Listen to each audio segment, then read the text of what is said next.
no? So parang sabi ko nga guys, no, kahit na magkaaway kayo nitong person mo, hindi pa rin kayo naghihiwalay kahit hindi kayo nag-uusap, because you still care for each other, you still love one another. At saka parang feeling ko hindi nyo kayang mawala yung isa't isa kahit na hindi kayo nag-uusap. Ang weird.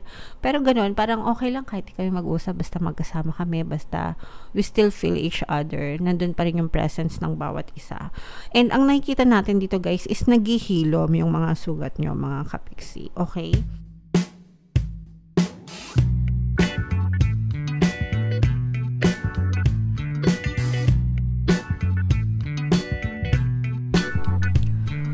Hello guys, hello Cancer, welcome back to Pinoy Pixie Tarot. Ang pamagat ng episode natin for tonight is Silip sa Pag-ibig. Ito yung ating love life reading para ngayong May para sa Cancer, Sun, Moon, Rising, Sign, and Venus. General reading lang guys, pwedeng mag-resonate, pwedeng hindi, combination ng negative and positive energy. Pwedeng ma-pick up yung energy nyo guys, pwedeng ma-pick up yung energy ng person nyo. Roles can be reversed. If in case hindi kayo naka-resonate dito guys, try nyong panoorin yung video dun sa zodiac sign ng person nyo. Baka nandun yung reading nyo mga kapiksi. So, unahin natin tong deck na to. Tingnan natin yung mga influences sa love life nyo mga kapiksi. Meron tayong true gem. We have brunette female. Meron tayong young male. Meron tayong spiritual growth. Meron tayong union mga kapiksi, and we have past life energy as well.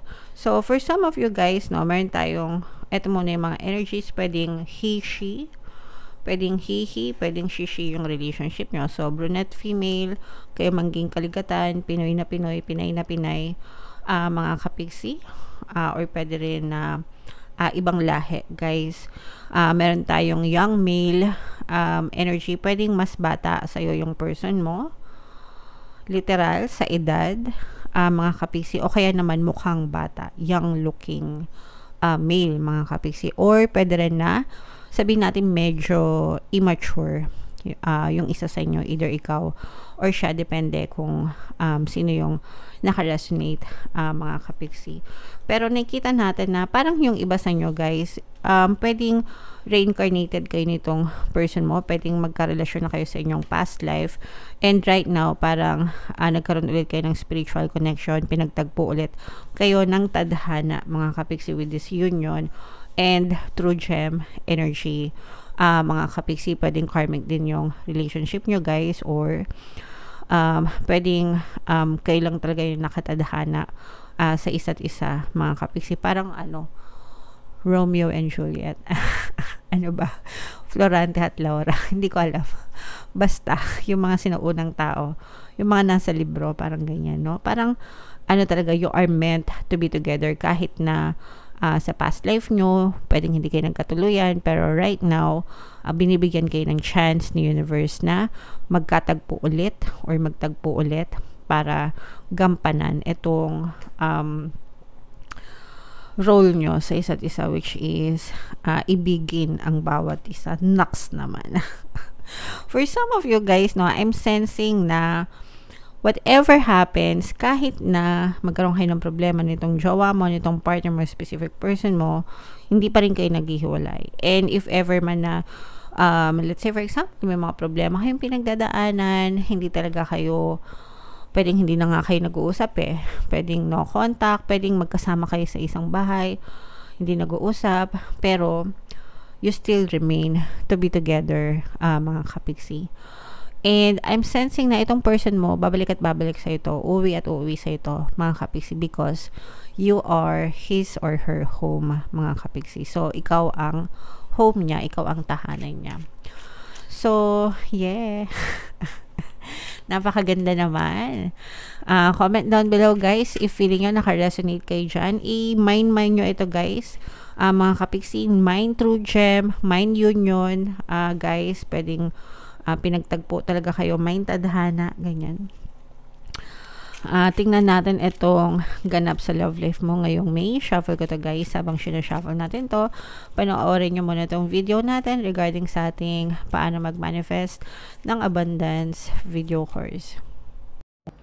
Kapiksi, sawa ka na ba sa mga struggles at hirap sa buhay mo? Masipag ka ba at masikap sa buhay ngunit hindi ka pa rin umaasenso? Ilang beses ka na bang nag-attempt magnegosyo at mag-invest pero palagi ka pa rin nalulugi? Sa pagkakataon na ito ay maaaring may subconscious beliefs ka na nagiging balakid sa iyong pag-unlad at pagyaman. Introducing, paano mag-manifest ng abundance video course. Dito ay matututunan mong ma-overcome ang mga balakid mo para tuluyan ka ng umunlad, umasenso, sumagana, maging matagumpay, successful at maswerte sa iyong kabuhayan, pera, trabaho, negosyo, salapi at kaperahan ng bonggang-bongga. Dali, mag-send na ng email sa pinoypixitaro@gmail.com at simulan na ang iyong pagyaman ngayon. Alright. So, sabay-sabay tayo guys, magpayaman ngayon 2024. Mag-avail na kayo ng course. Sobrang ganda niyan mga kapiksi. And ngayong May, meron tayong promo, no? Pwede kayo mamili kung gusto nyo ng free 1 pampaswerte subliminal o kaya naman ay 200 pesos na discount mga kapiksi. So, ngayong May yan until May 30. Kaya mag-avail na kayo guys. And meron din tayong email coaching, manifest your desires using the law of attraction. If meron kayo guys na mga specific na gusto nyong i-manifest, pwedeng love and relationship guys, pwedeng money or career, pwede kayo magpabook ng email coaching session with me. Mag-send lang kayo guys ng email sa pinoypixitaro@gmail.com. So, Cancer, kayo ay represent ng King of Cups. Guys, pasensya na kayo sa sinag ng araw na sa tabi tayo ng bintana. Meron ditong presence ng Earth signs, Capricorn, Taurus, Virgo, Fire sign, Aries, Leo, Sagittarius, mga kapiksi. Ito guys, no, this is like a second chance, mga kapiksi, no. So parang, sabi ko nga guys, no, kahit na magkaaway kayo nitong person mo, hindi pa rin kayo naghihiwalay, kahit hindi kayo nag-uusap, because you still care for each other, you still love one another. At saka parang feeling ko hindi nyo kayang mawala yung isa't isa. Kahit na hindi kayo nag-uusap. Ang weird. Pero ganoon, parang okay lang kahit di kami mag-usap, basta magkasama kami, basta we still feel each other. Nandun pa rin yung presence ng bawat isa. And ang nakikita natin dito guys is naghihilom yung mga sugat nyo, mga kapiksi. Okay? And yung paglaban nyo dun sa relationship. Kasi for some of you guys, parang ano, no, malaki yung mga pinagdaanan yung pagsubok sa relationship. Which is, ano naman, hindi naman siya kumbaga lahat naman ng relasyon dumadaan sa mga pagsubok talaga mga kapiksi. Pero in your case, pwedeng naranasan nyo na yung pinaka-worst na kung ano man yung pwedeng maranasan sa isang relationship. Pero natuto na kayong magpatawad, tsaka Cancer kasi, no, talagang super haba ng pasensya nyo hanggang kaya nyong ma-stretch gagawin nyo para dun sa person or para dun sa relationship, mga kapiksi. And in your case, ganun yung ginawa nyo dun sa person nyo, and imbis na magtanim kayo ng galit dun sa person nyo, natuto kayo magpatawad, mga kapiksi. And kumbaga parang I'm also sensing na parang hindi lang yung person nyo yung sinisi nyo, but you also tried to understand kung anong mali sa inyo, kung anong nagawa nyo, ganyan, para mapagaan.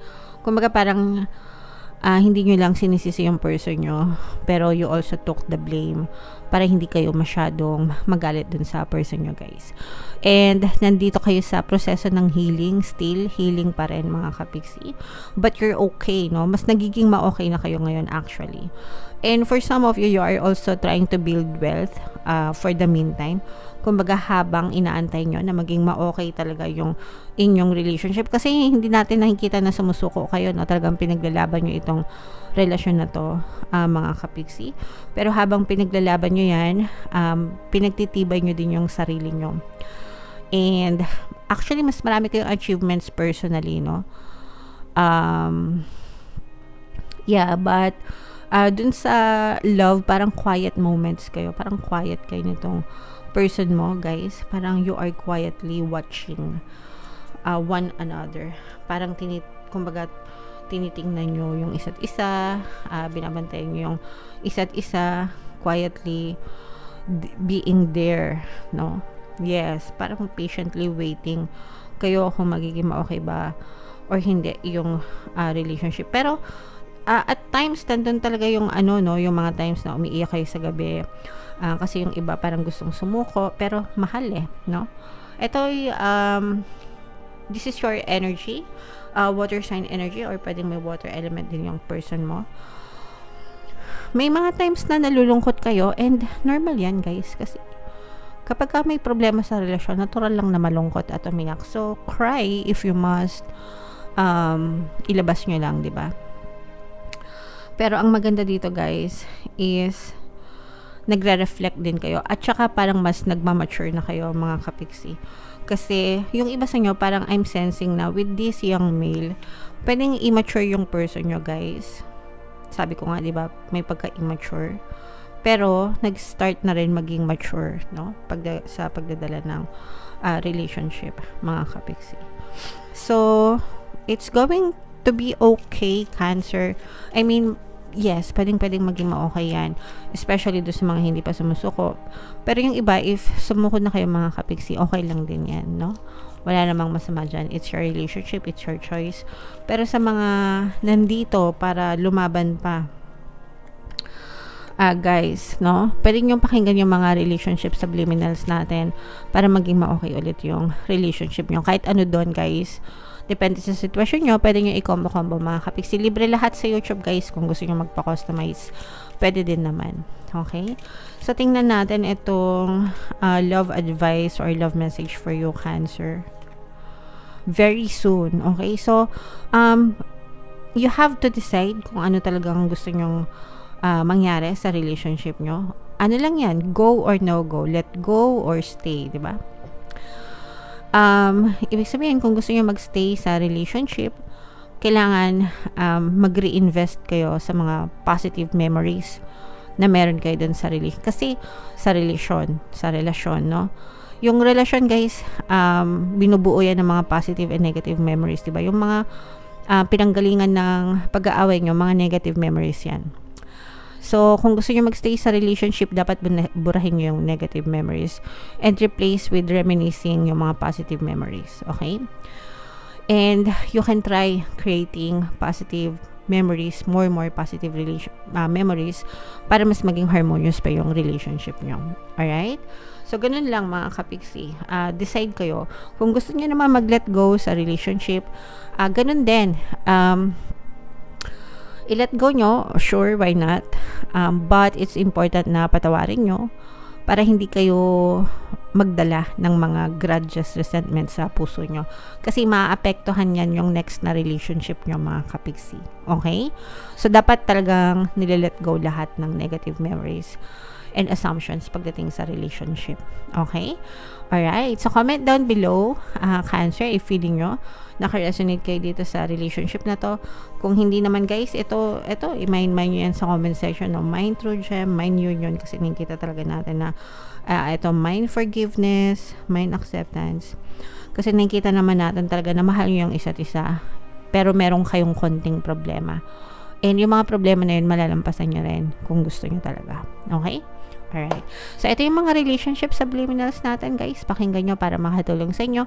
And ito naman yung ating success stories ng paano mag-manifest ng abundance video course. Click here to subscribe, guys, and click here to join our membership program. Thank you for liking, sharing, and subscribing. And see you again next time. I love you all, guys. Have a nice day. Bye-bye.